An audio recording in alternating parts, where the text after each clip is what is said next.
राजस्थान की पावन भूमि पर स्थित खाटू धाम को कौन नहीं जानता।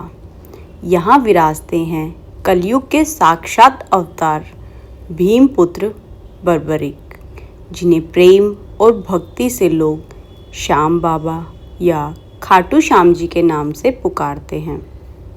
कहते हैं कि जैसे त्रेता युग में श्री राम के नाम का जाप मुक्ति देता था, द्वापर में श्री कृष्ण का नाम जीवन को संवार देता था, वैसे ही कलयुग में श्याम बाबा का नाम ही मनोकामनाएं पूर्ण करता है।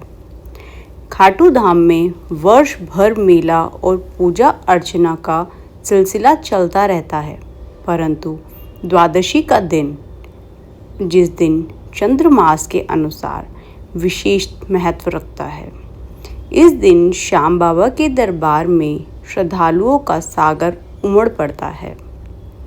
कथा है कि महाभारत युद्ध से पहले जब अर्जुन, भीम, युधिष्ठिर आदि युद्ध में खड़े थे, तब भगवान श्री कृष्ण ने पांडवों की विजय सुनिश्चित करने के लिए भीमपुत्र बर्बरिक की परीक्षा ली। बर्बरिक के पास 3 अद्भुत बाण थे, जिनसे वे संपूर्ण महाभारत युद्ध का परिणाम क्षण भर में तय कर सकते थे। उनकी शर्त थी कि वे सदैव पराजित पक्ष का साथ देंगे। श्री कृष्ण ने भविष्य देख लिया कि यदि बर्बरिक युद्ध में सम्मिलित होंगे तो स्थिति जटिल हो जाएगी, इसीलिए उन्होंने उनसे उनका दान शीश मांग लिया। बर्बरिक ने बिना विलंब अपना शीश दान कर दिया। श्री कृष्ण ने प्रसन्न होकर उन्हें आशीर्वाद दिया कि कलयुग में तुम मेरे ही रूप में पूजे जाओगे। तुम्हें श्याम बाबा के नाम से जाना जाएगा। जो सच्चे मन से तुम्हें पुकारेगा, तुम्हें उसकी हर मनोकामना पूर्ण करनी होगी। और आज वही बर्बरिक खाटू धाम में श्याम बाबा के रूप में बहुत धूमधाम से पूजे जा रहे हैं। इसीलिए जब भी आप सोचते हैं कि द्वादशी क्या एक विशेष दिन है, जी हाँ, जो हमारी बारस जिसको हम बोलते हैं, उस दिन ये हमारे श्याम बाबा का दिन होता है। क्योंकि जो हम राजस्थानी लोग हैं, हमें पता है कि इस दिन वहाँ पर बहुत ही बड़ा मेला लगता है। बाबा का सुबह होते होते पूरा गांव पल भर में भर जाता है। भक्त नारियल, चुनरी, फूल, मालाएं, ढोल नगाड़ों के साथ बाबा के दरबार की ओर आते हैं। बहुत से लोग ध्वजाएं लेके आते हैं और बाबा के नाम का उच्चारण करते हुए हारे का सहारा बाबा श्याम हमारा के नारे लगाते हुए बाबा के दरबार में पहुंचते हैं। तो ऐसा तो नहीं है कि इतनी सारी जनसंख्या में इतनी जो भीड़ वहाँ पर लगती है तो वो व्यर्थ में जा रहे हैं। नहीं, देखिए, जब भी मुझे लगता है कि कोई भी ऐसा काम जो हम करते हैं, अगर आपको किसी चीज़ पे एक बार विश्वास हो जाता है तो वो टूटता नहीं है। तो वही मेरे बाबा श्याम के साथ है।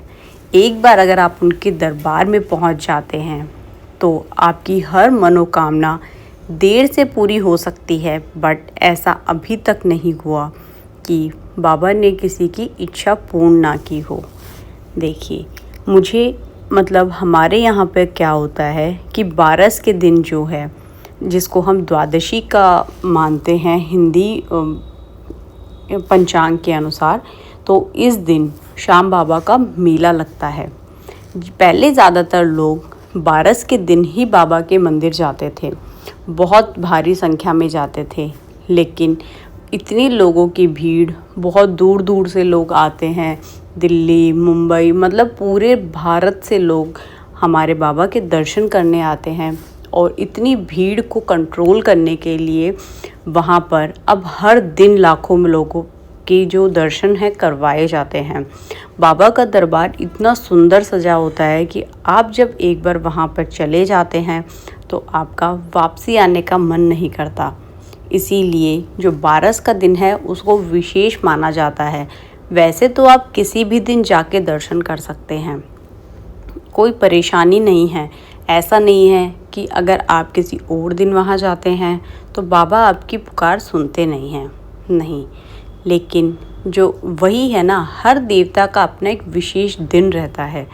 जहाँ तक हमारे यहाँ की मान्यता है तो वही है। तो यहाँ पर हमारे यहाँ जितने भी जाट जड़ूले होते हैं, जितनी भी स्वामनियाँ वगैरह करते हैं लोग, तो जिस दिन मतलब बहुत बड़ी संख्या में लोगों को जिमा कर बाबा को दाल बाटी चूरमे का भोग लगाते हैं, तो ज़्यादातर लोग बारस के दिन करते हैं।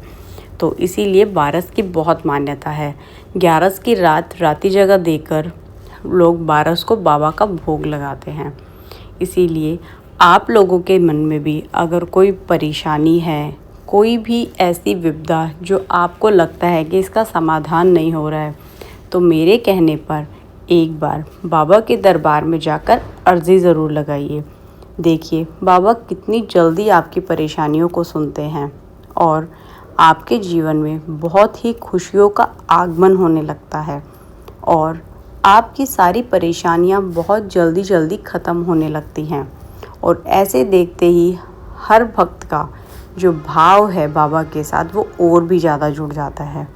इसीलिए इसमें एक कथा भी प्रचलित है।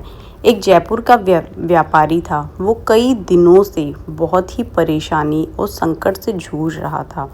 उसने मन ही मन में सोचा कि बाबा अगर मेरी ये दशा सुधर जाएगी तो मैं बारस के दिन आपके दरबार में ध्वज चढ़वाऊँगा।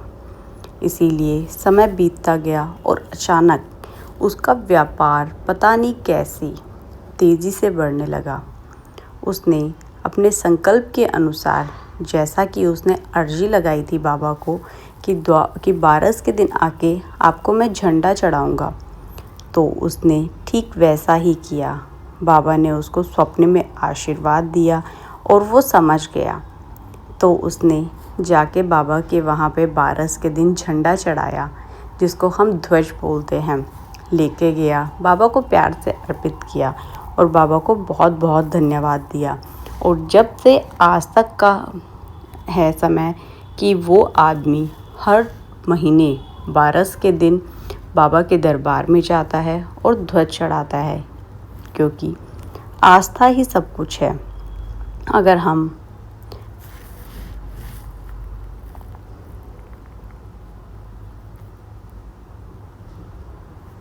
इसीलिए खाटू श्याम बाबा की जो महिमा है वो अपार है।